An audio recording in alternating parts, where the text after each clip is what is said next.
Hello, good morning and welcome to Sacred Heart Church here in Kilburn, the garden in the parish house, as we gather this Thursday morning for our prayer. Very special welcome to all those of you who are joining us as part of our Oblate family. As we begin, let's place ourselves in the presence of God, the God who knows us by name, God who loves us. And let's ask God to be with us during the course of this day. Help us not to be afraid, and help us to recognize that God is with us always. In the name of the Father, and of the Son, and of the Holy Spirit, amen. Let us pray. Loving and gracious God, we place ourselves in your hands.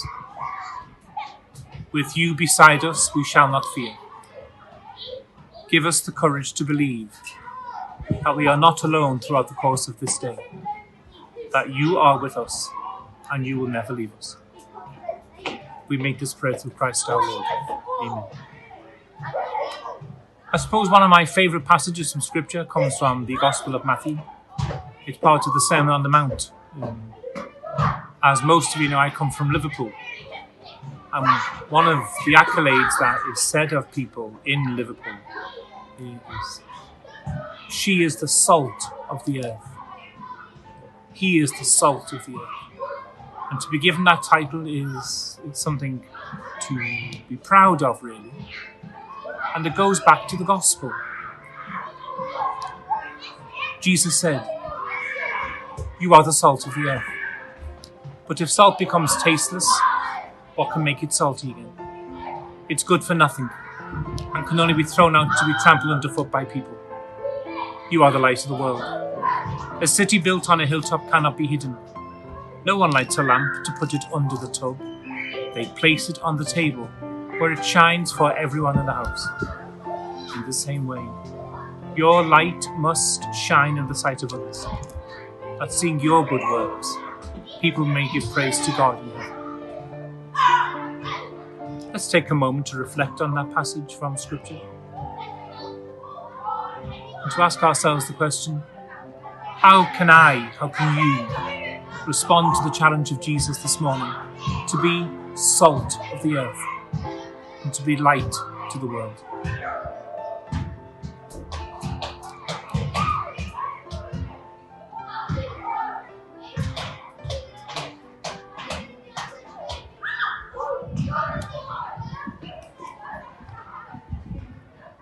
That passage from Matthew may be one that we're very familiar with. We've heard it many times before. But I think we have to go back to the time when Jesus spoke that parable for the very first time. And those who were listening to him on the hillside were people who knew the importance of a candle or an oil lamp, and people who knew the importance of salt. For them, they were basic requirements for ordinary life.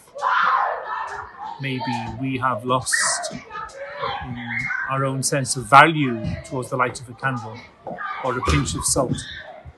But in the time of Jesus, they were tremendously important. And I think the challenge this morning, which Jesus has put before me, before you, I suggest, is that we try to find concrete ways, each one of us, to be salt for the earth and light for the world. Is there any particular relationship, friendship, or situation where you feel this morning the need to revisit and to pray to God to be able to bring light to that particular situation? Is there any friendship or relationship or particular situation where we need to be salt for the earth? Let's take a moment.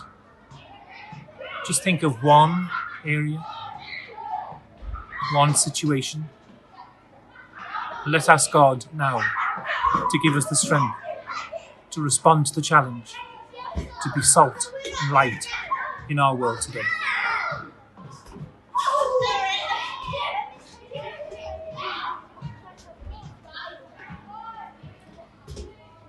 This evening at 4 o'clock in the Oblate retreat house in Chicor, Father Oliver, our provincial, will be installed for his second term of office as our provincial. I ask you to join with us today in prayer for him as he assumes this responsibility for the Oblates, for the church at this moment. Praying to God that he continue to be for us a light and salt. May he continue to inspire and challenge us to be faithful witnesses to the legacy of St. Eugene de Mazenod. Thank you for joining us this morning for our prayer. May God bless each one of us and keep us safe. In the name of the Father, and of the Son, and of the Holy Spirit. Amen.